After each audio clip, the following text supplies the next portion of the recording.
नमस्कार, बहुत स्वागत है आपका न्यूज 18 के डिजिटल प्लेटफॉर्म पर। मैं हूं आपके साथ अंशिका पाठक। अमेरिका और ईरान के बीच पाकिस्तान में बातचीत हो सकती है। ईरान के विदेश मंत्री अब्बास अराक्ची शुक्रवार रात इस्लामाबाद पहुंचे। उन्होंने बता दें कि वहां पहुंचकर कई लोगों से मुलाकात की है।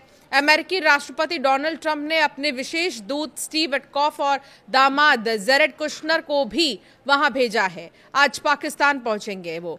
अमेरिकी उपराष्ट्रपति जेडी वेंस इस बार पाकिस्तान नहीं गए, उन्हें स्टैंड बाय पर रखा गया है। जरूरत पड़ने पर वो इस्लामाबाद जा सकते हैं। दूसरी तरफ संसद स्पीकर मोहम्मद बागेर गलीबाफ भी इस बातचीत में शामिल नहीं हो रहे हैं। वो 11 या 12 अप्रैल को अमेरिका ईरान की पहली बातचीत में डेलीगेशन के प्रमुख थे।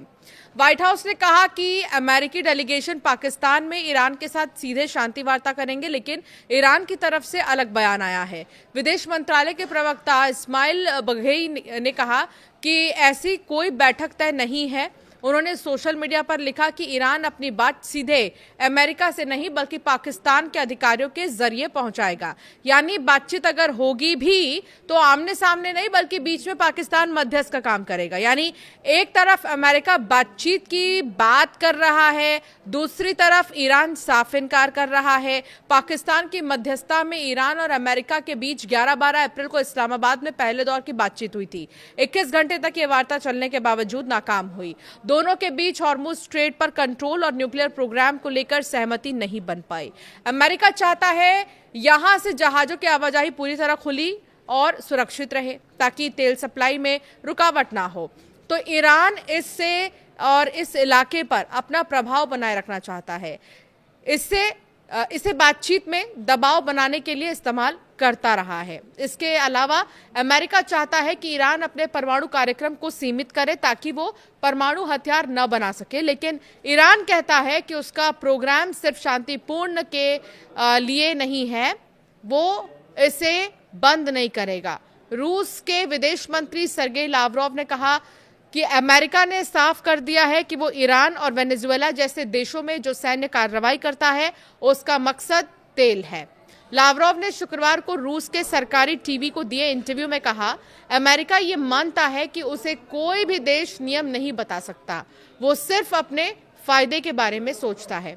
उन्होंने कहा कि अमेरिका अपने फायदे को बचाने के लिए किसी भी हद तक जा सकता है, जैसे तख्ता पलट करना, नेताओं का अपहरण करना या उनकी हत्या तक करना, खासकर उन देशों में जहां जरूरी प्राकृतिक संसाधन है।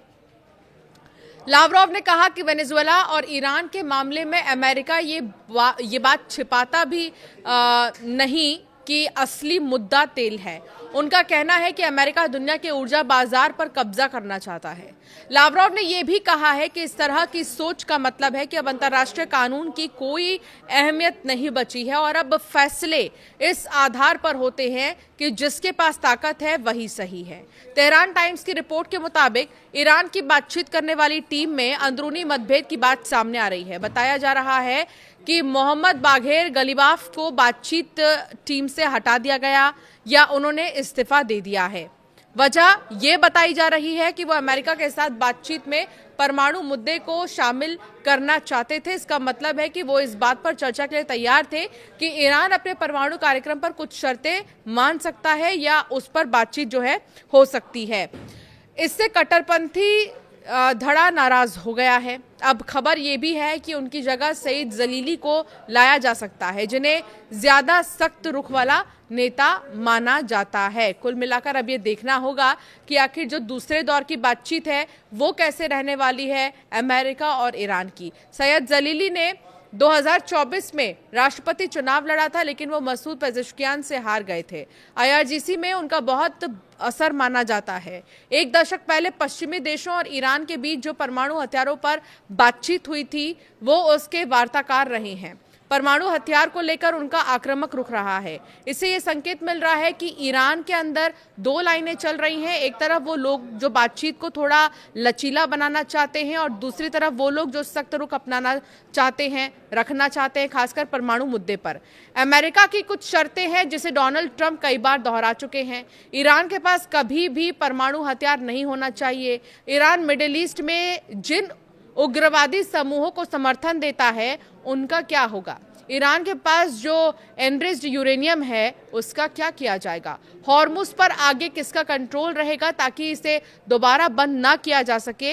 अभी जो बातचीत हो रही है वो सिर्फ ये समझने के लिए है कि क्या दोनों पक्षों के बीच समझौते की कोई जमीन बन सकती है भी या नहीं। अगर रास्ता साफ दिखा तभी आगे बड़े नेता जो है शामिल होंगे और डील को फाइनल करेंगे। ये चर्चा चल रही है कि अमेरिका के उपराष्ट्रपति जेडी वेंस को अभी बातचीत से अलग रखा गया है ताकि इस्लामाबाद में पहले छोटी टीम बातचीत कर ले, लेकिन व्हाइट हाउस का कहना है कि ऐसा नहीं है। उनका कहना है कि पहले ये समझना जरूरी है ईरान चाहता क्या है और क्या समझौते की कोई गुंजाइश है। अगर बातचीत सही दिशा में जाती है और कोई ठोस बात सामने आती है तब जेडी वेंस और मार्को रूबियो पाकिस्तान जाकर समझौते को अंतिम रूप देंगे। एक और वजह प्रोटोकॉल की भी है। उपराष्ट्रपति जैसे बड़े नेता तभी जाते हैं जब सामने भी उस स्तर का नेता मौजूद हो। पिछली बार जब वेंस बातचीत के लिए गए तब वहां ईरानी संसद के स्पीकर कलिबाफ भी पहुंचे थे। इस बार वो नहीं जा रहे हैं और इसीलिए ये फैसला लिया गया है। कुल मिलाकर दूसरे दौर की बातचीत कैसी होगी ये देखना अभी भी बाकी है।